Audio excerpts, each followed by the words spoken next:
बग्गा साहब हमारे साथ तैयार हैं। बग्गा साहब से जरा जाने कि कितना मामला सीरियस है जो ट्रम्प साहब ने धमकी दी है एप्पल को कि भाई अगर आप अमेरिका से इंडिया से इंपोर्ट करेंगे तो 25% में टैरिफ लगा दूंगा, यहीं बनाओ यहीं बेचो। ऐसा हो पाएगा सर? डरेंगे टिम कुक उनसे? नहीं डरेंगे अनिल जी। और 2011 में ओबामा ने पूछा था स्टीव जॉब्स से कि आप आईफोन क्यों नहीं बनाते अमेरिका में, और स्टीव जॉब्स ने स्ट्रेट कहा था ये नौकरियां वापस नहीं आ रही।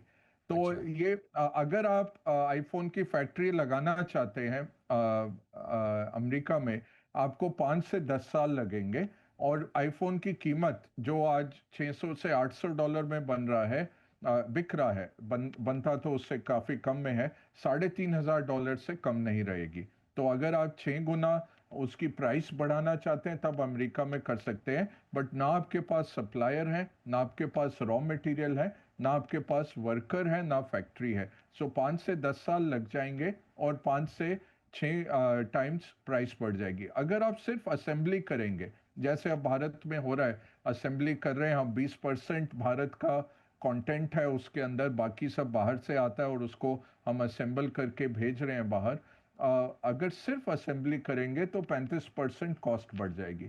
तो जो $650 का आईफोन बन रहा है या बिक रहा है, वो $1000 उनकी लागत आ जाएगी। और वो भी तब है फैक्ट्री बन सके, वो सप्लाई चेन पहुंच सके टाइम पे, उधर सारा सामान पहुंच सके। उस पे भी ट्रम्प टैरिफ लगा देंगे। और तीसरा है वर्कर कहाँ है, जो वर्कर फैक्ट्री में काम करने को तैयार हो। यहाँ 15 से 20 हजार रुपए में आपको 10 घंटे की शिफ्ट मिल रही है वर्कर्स की, जो लगे हुए हैं काम करने और आईफोन्स बना रहे हैं।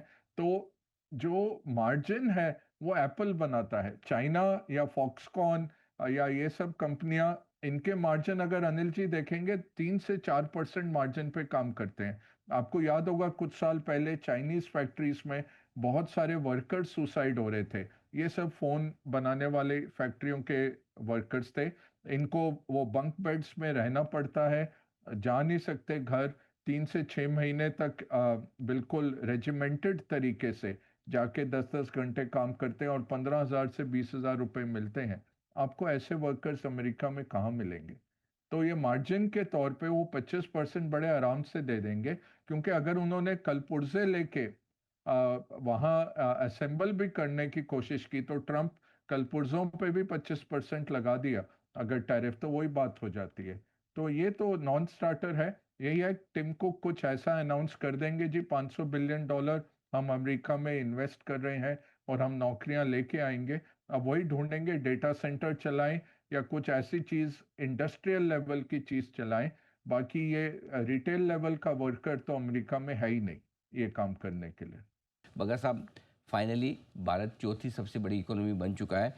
क्या मायने रखते हैं इसके, और क्या उम्मीद की जाए कि अब इसके बाद तो अब कम से कम अंतर्राष्ट्रीय रेटिंग एजेंसी जागेंगी और हमारा रेटिंग अपग्रेड करेगी?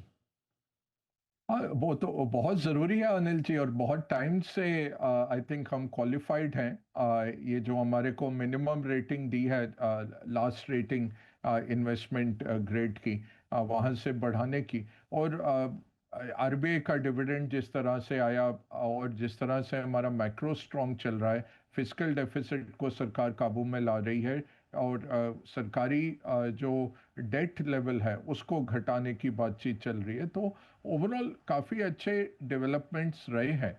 और भारत एक ऐसा देश है जिसने हर वक्त अपना जो भी लोन है टाइम पे चुकाया है। लोन ज़्यादा बढ़ नहीं रहे हैं भारतीय सरकार के ऊपर। तो वो कोशिश ज़रूर है।